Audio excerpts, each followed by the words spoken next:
occupied Czechoslovakia, and the Hungarian occupied my state, but the name was Carpathia. In 1940, the Hungarian take me right away, like in the labor camps. And I was working by the Hungarian, all kind of works. We will build streets, we were building airports, we were building railroads, we will do all dirty works, we was working for them. Till they draft us for 2 years.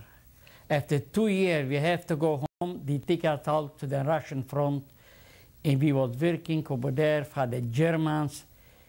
We was digging bunkers for the German soldiers. Well, getting back to March 1939, when the Hungarians came in, every week, you know, there was some new rules coming out, and it was getting like, you know, worse and worse. And the Ukraine population took advantage of these laws, and they really were bad to the Jewish people. Sometimes they used to rob them, or they used to beat up the Jewish people, and there was really no way you could sue them, because they did not enforce those kind of laws those days. They, you know, if somebody wanted to sue somebody, you know, it was thrown out from court. So you had to, you know, try and avoid all those incidents if you could. And one incident I remember, that this guy came into my father's store and told my father that he overcharged something for his wife, some piece goods she bought. And my father told him, you know, explained him that the inflation was going on, and every time he went back to buy the same material, it's always more money. In other words, he paid more money already, and he had to charge a little more. So he said, I'm going to get back at you. And my father was very scared about it, and so he went for advice to his rabbi. And the rabbi told him, you know, that not to worry, that God will take care of this guy. And it so happened that the guy was called into the army.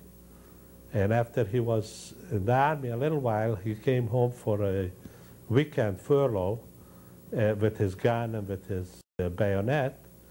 And he went into one of the taverns there, and he got drunk, and he started to get into some fight.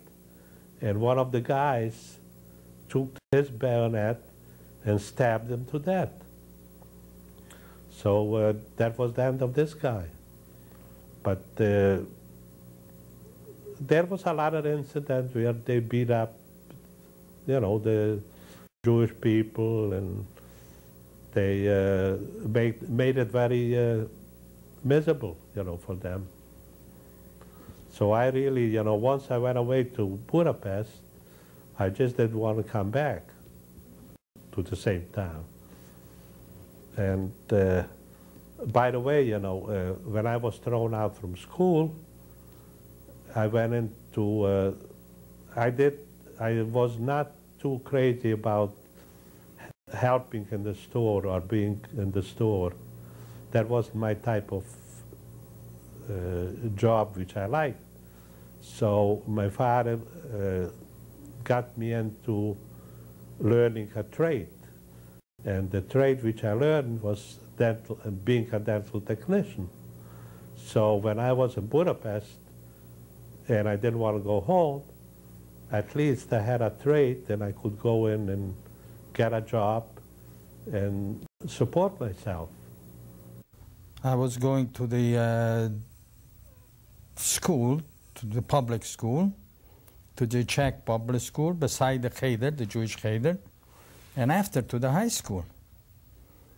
But in high school, the third high school, the Hungarian came in, so the Czech school, the Czech high school, and all the schooling, the public, were dissolved. They sent a letter to the drafted army, and I had to go to the army, and I was 3 years in the army. It was very bad. The first day when I get in there, they gave a meal, one meal, and it was so bad that I couldn't even eat it, and I cried. I was very afraid what would happen with me. I couldn't eat the food.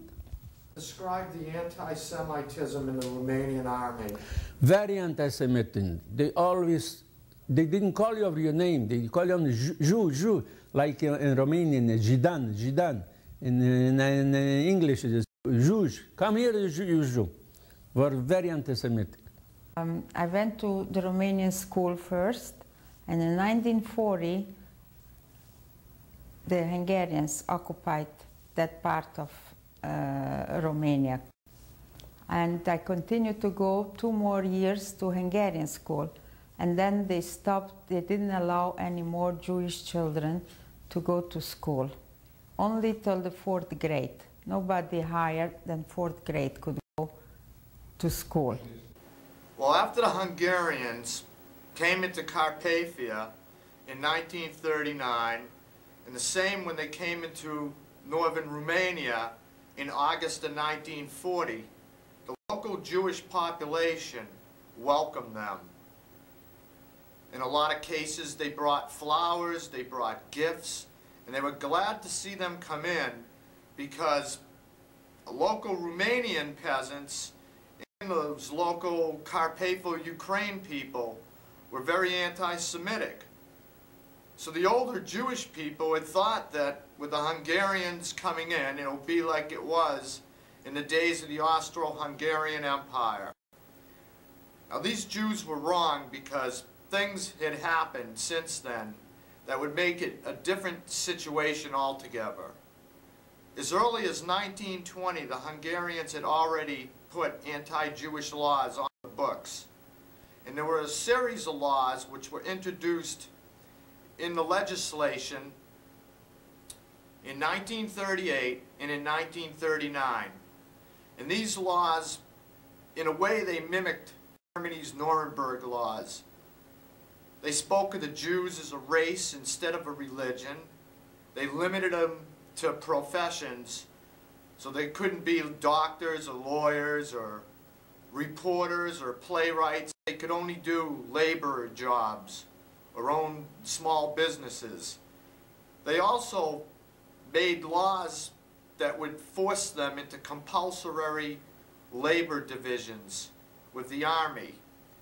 Now the laws in regards to the forced labor, they had set up this thing where all males between the ages of 16 and 40 had to do some kind of service for their country.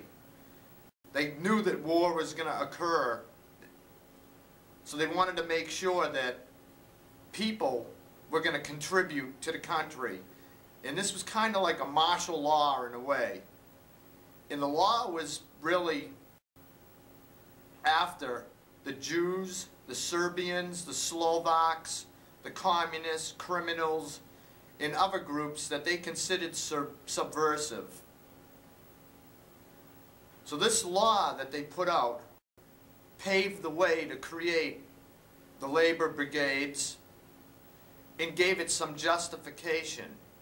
So as soon as the Hungarians move into these areas, first they're welcomed, everything looks good.